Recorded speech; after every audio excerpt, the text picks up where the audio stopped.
দীর্ঘ ১৯ বছর পর দলীয় কার্যালয়ে গেছেন বিএনপির ভারপ্রাপ্ত চেয়ারম্যান তারেক রহমান। রোববার দুপুরে তিনি গুলশানে বিএনপি চেয়ারপারসন বেগম খালেদা জিয়ার রাজনৈতিক কার্যালয়ে যান। গুলশানের বাসভবন থেকে বের হয়ে বিএনপি চেয়ারপারসন বেগম খালেদা জিয়ার গুলশানের রাজনৈতিক কার্যালয়ের উদ্দেশ্যে রওনা হন দলের ভারপ্রাপ্ত চেয়ারম্যান তারেক রহমান। কঠোর নিরাপত্তা বলয়ের মধ্য দিয়ে তার গাড়িবহর পৌঁছায় গুলশান কার্যালয়ে। দলীয় নেতাকর্মীরা জানান, দীর্ঘ ১৯ বছর পর এই কার্যালয়ে প্রবেশ করলেন তারেক রহমান। ২০১৭ সালে 111 সরকার খ্যাত মঈনুদ্দিন ফখরুদ্দিন সরকারের সময় গ্রেফতার হয়ে কারাগারে যান তারেক রহমান। তার উপর সেই সময় ভয়াবহ নির্যাতন চালানো হয়। পরে চিকিৎসার জন্য লন্ডনে যান তিনি। শেখ হাসিনার সরকারও তাকে দেশে আসতে দেয়নি। ১৭ বছর পর দেশে ফেরেন ২৫ ডিসেম্বর। রোববার দুপুরে বিএনপি চেয়ারপারসনের কার্যালয়ে যান তিনি।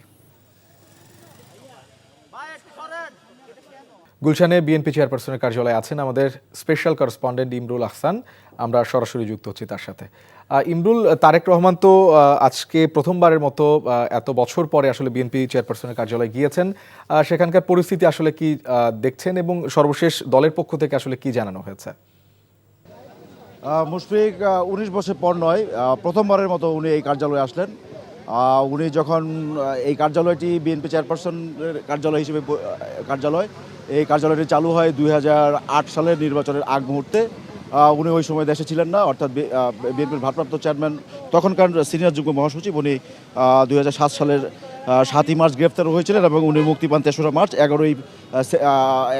৩রা সেপ্টেম্বর উনি ২০০৮ সালে মুক্তি পেয়েছিলেন এবং ১১ই সেপ্টেম্বর উনি লন্ডন যেতে বাধ্য হয়েছিলেন। এরপরে আসলে এই কার্যালয়টির কার্যক্রম শুরু হয়, বিএনপি চেয়ারপারসনের কার্যালয়।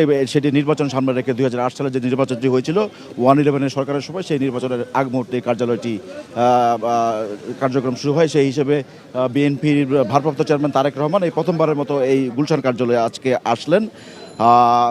বিএনপির সিনিয়র নেতৃবৃন্দ এখানে রয়েছেন, তারা দুপুরের মধ্যেই এখানে চলে এসেছেন, ১টা-১.৫টার মধ্যে চলে এসেছিলেন।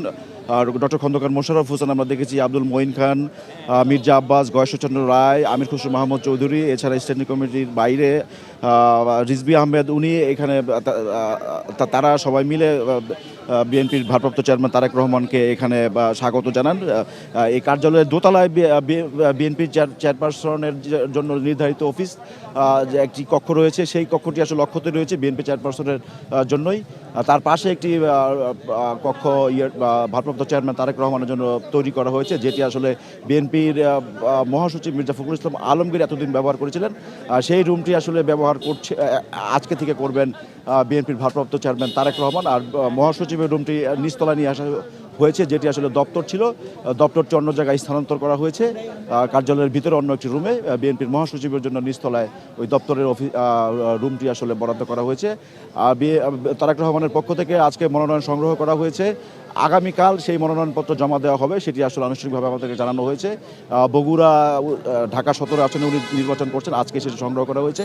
এছাড়া বগুড়া ৬ আসন থেকে উনি আরও একটি আসনে নির্বাচন করছেন, সেটি 23 তারিখে স্থানীয় নেতারা সংগ্রহ করেছিলেন। সেই মনোনয়নপত্রটি আগামীকাল তার পক্ষ থেকে স্থানীয় নেতারা জানানো হয়েছে। এবং আমরা যেটি জানতে পেরেছি যে ভারপ্রাপ্ত চেয়ারম্যান কোনোটি ঢাকাতেও না, বগুড়াতেও না, কোথাও উনি সরাসরি গিয়ে মনোনয়নপত্র সাবমিট করছেন না।